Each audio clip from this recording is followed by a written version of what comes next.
Despite what some might believe, Ebola has not magically disappeared. There is at this moment another American patient with the disease who is hovering near death.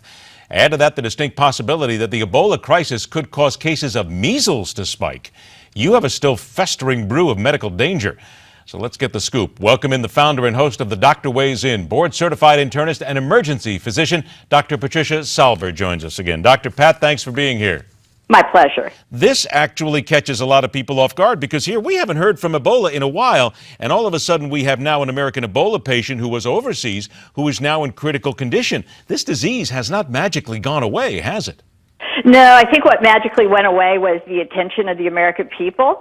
Ebola Liberia is now 1 week free of Ebola cases, but they continue to pop up, although at a lesser rate in both Sierra Leone and Guinea. So it hasn't, in fact, gone away, and it shouldn't be a surprise that there is yet another case that's arrived here in America. What happened to all these experimental drugs like ZMapp and TDK Ebola and the rest? We were told that we were real close.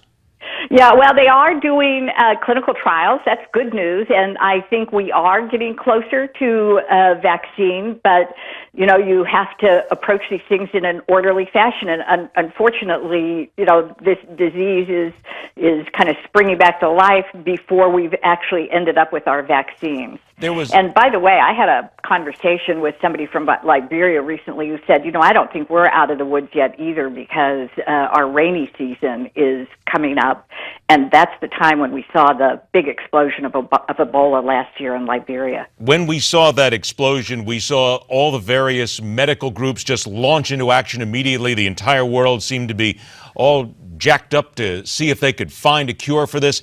Are we still at that level? Are all of these agencies, the World Health Organization and others, still pushing as hard as they can?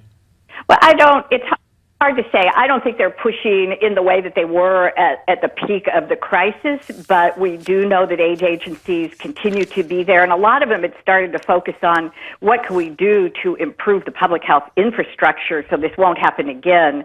And so maybe there was more concentration on building out infrastructure as opposed to the acute response. Here's, I guess, part of the problem. Bruce Aylward is the Assistant Director General at the World Health Organization. And here's a quick clip from him talking about the fact that it's true that cases of Ebola have gone down, but so also gone down have contributions and financing. Listen up. We talk often about how steep the drop in cases has been. The only thing that's dropped more quickly and more steeply has been the new contributions and financing to the program. Dr. Pat, that in itself is rather disturbing because we thought that all the money that was necessary was being pushed into the Ebola drug.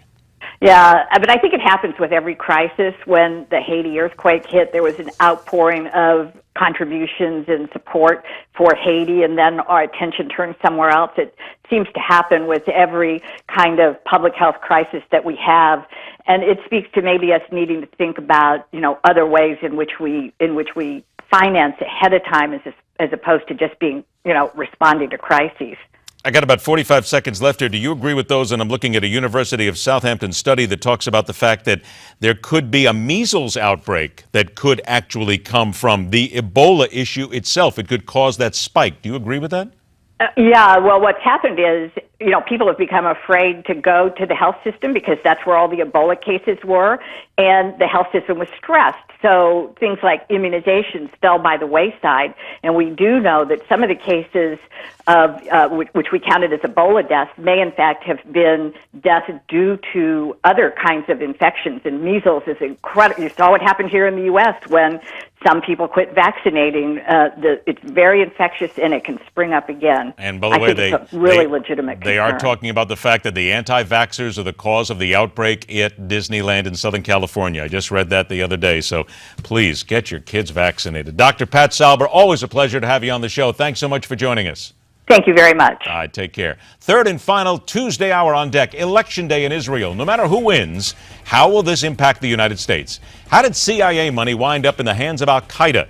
And we will, once and for all, without any question, put to rest all those misconceptions about what St. Patrick's Day should be and how we treat it here in America. That's coming up later, right here on MidPoint.